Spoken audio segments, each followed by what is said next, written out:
This is Bajaj Allianz Life. Life Goal Talks. Welcome to Life Goal Talks. My name is Neerja and I'm stepping in for Rakesh Sharma once again today. And I can tell you, we are in for an exciting episode. Our guest on this episode is Sampath Reddy, Chief Investment Officer at Bajaj Allianz Life Insurance. He manages an AUM of over rupees 85,000 crores, along with a team of fund management and investment experts. His leadership and investment expertise have strengthened the customer's trust in the Bajaj Allianz brand. His team makes him proud by continuously delivering towards the brand's promise of getting their life goals done. Let's go right ahead and welcome him aboard. Hi, Sampath. It's great to have you back on the podcast to share your market outlook. Thank you so much for being here. Yeah, hello, Neerja. Good to be here. Fantastic, Sampath. There's been some concerning events lately, right? First off, we've seen another local bank in the US fail. We're talking about First Republic Bank, which was the third US bank to be closed this year. It was, of course, acquired by JP Morgan. Now, many news outlets are calling this situation a banking crisis. So tell us, do you think a banking crisis such as this can reignite the possibility of an economic slowdown globally? And do you think India's economy will remain resilient through all of this? First of all, the Indian economy is likely to be resilient and not likely to have any meaningful impact because of the current crisis that we are witnessing in the United States banking sector. If you look at the banking sector problems of the United States, it's largely driven by the interest rate risks, or rather ALM mismatches, than the credit-related problems. If you recall, the interest rates in the US moved up from almost near about 0.5% to 3.5 to 4%, which is almost a 300 basis points increase from the lows. Similarly, even the mortgage bond yields have also moved up from about 3% to 6.5 to 7%, which is again 350 basis point upward movement from the lows. So when the interest rates move up such, in a sharp manner, the portfolios and the mark-to-market impact on the bonds will be quite severe. That is what has actually led to some of mark-to-market losses in some of the banks where there is an ALM mismatches. If you recall the same thing in India, interest rates probably moved up from a low of about 5.8 to 6% to 7 to 7.5% in the 10-year bond yields. Actually, as you speak today, from the lows, the bond yields have moved up only about 120 basis points. So the rise in interest rates in India is much smaller as compared to the rise in the bond yields in the United States. Hence, we are seeing a much larger interest rate risk problem in the United States financial institutions or banks. That's what is actually affecting them. But as I said, interest rate risk or ALM mismatch is relatively, I would think, easier problem as compared to a huge credit-related challenges that would probably have a snowballing effect. With the Fed reacting quickly and addressing this problem by letting the larger banks take over by taking over the smaller ones, it looks like the problem is largely behind for the banking sector in the United States. Right. And the US Fed raised interest rates by 25 basis points in its last meeting. Do you think the Fed will take a pause now? Also, in the context of the Indian economy, Sampath, do you think the RBI will continue with its rate hike pause? First of all, I think in India, the inflation problem has been a lot less severe as compared to the inflation worries in the US, or for that matter in the developed economies such as UK and other Eurozone area. So because of this reason, RBI had pretty much paused in the last policy itself. And I do not think that, there's a case for any further increase in the interest rates in the Indian by the RBI, as our inflation level is already at a comfortable level. For the March, our inflation was about 5.7. And for the April, it is likely to be below 5%. So our inflation problems are largely behind. Hence, I think RBI may not really revisit of increasing the rates. I think it's pretty much like a long pause for us from an RBI point of view. When it comes to the US Fed, yes, they have raised the 25 basis points last time. It looks like to me, it is broadly the end of the rate hiking cycle, even in the U.S. market. Even though inflation is still slightly on the higher side there, but it is on a downward trend. Only data point which is still coming up, which is very, very strong in the US market, is the jobs data. The non-farm payroll continues to be addition to the non-farm payroll, jobs continues to be very, very strong. The unemployment rate in the US is also exceptionally low at about 3.4%. I would say multi-decade lows. So the jobs market continues to be strong, and that is the only one which could still stoke the inflationary fears. But otherwise, most of the other data seems to be suggesting that even in the US also, the interest rates are broadly peaked, and it looks like we've 5.25, which is 25 bits, which is the last time hike. Seems to be the large one to meet, appears to me that way. Right. Coming to the Indian markets, we've been witnessing a rally in the Indian equity market lately. So do you think this is something that can sustain? And do you see the moderated valuations of mid-cap and small-cap stocks helping them outperform in any way? Yes, I think equity market valuations have moderated quite considerably in the recent past, especially if you look at the Nifty and Sensex for the last, I would say, one and a half years, they were at pretty much flat. And at the same time, if you look at the earnings have almost have grown about 18 to 20% in this period, in this 1.5 years of period. So because of that, valuations have got corrected around 18 to 19 times 1 year forward earnings.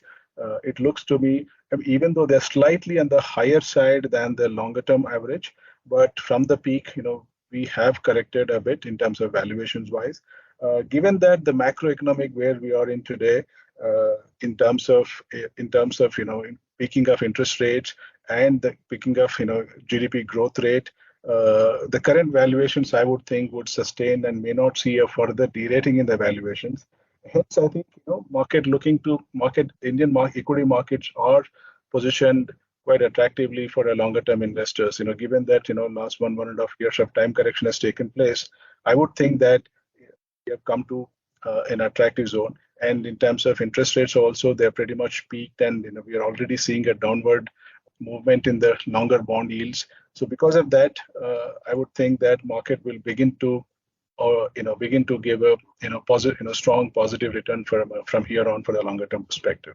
Okay, great. Sampath, let's talk about earnings. How have the corporate earnings announcements been so far in your view? What's your outlook for the ongoing earnings season? The earnings season so far is not fully completed, but so far, whatever the numbers that have come through, I would think have come in line with expectations largely. For the full year FY23 and as well as for the quarter four, the earnings are estimated to have grown around 12% or so on a YOY basis. I think we are tracking that number so far. If you look at largely the numbers, good growth in earnings is driven by the mainly two sectors.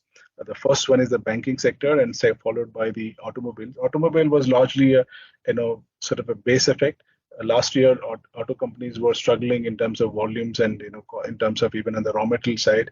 If you recall, there was a shortage of chips, and also there was metal prices were also very high, because of which the earnings of the auto sector got depressed in the last year this time. So because of which they are posting a good growth on a year-on-year basis.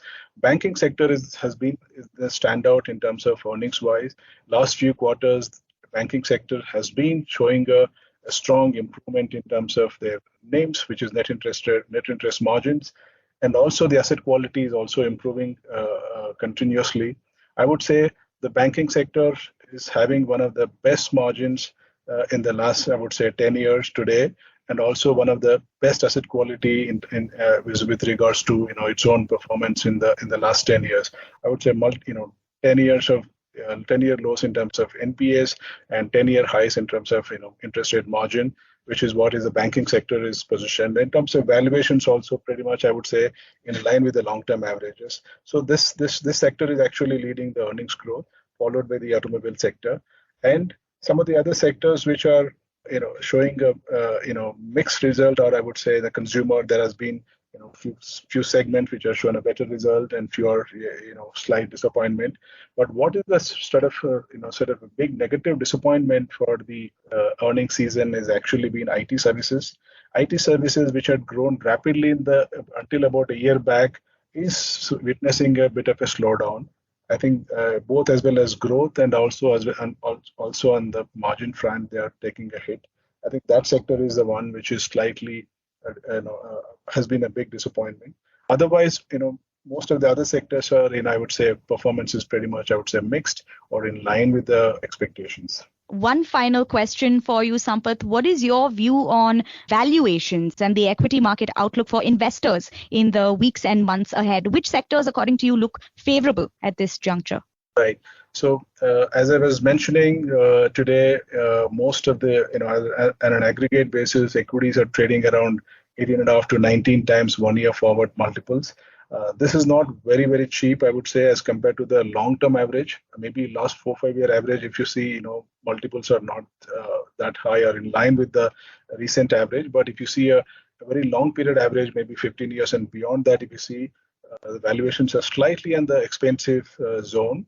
But as I said, given the favorable macro with the peaking of interest rates, with the reduction in the commodities and crude prices especially, and also with an improving in the current account deficit, and also with the revival in the GDP growth, I do not think the earnings multiple would any further cheaper than what it is today.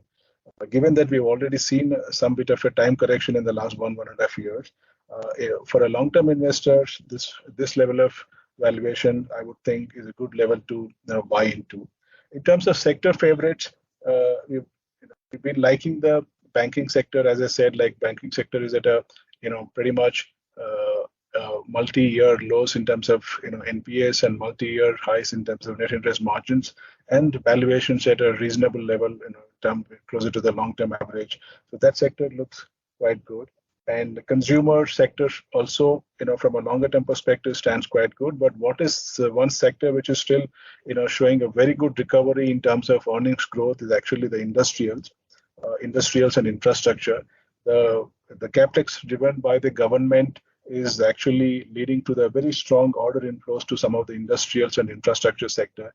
If you see the government spending in the budget in the defense and railways and the road sector has been quite strong. Companies which are exposed to these kind of works are already seeing a good amount of order books. So that's what is driving a strong order book and performance for the industrials and the infrastructure companies. Apart from that, we've been liking the pharmaceutical sector for a while.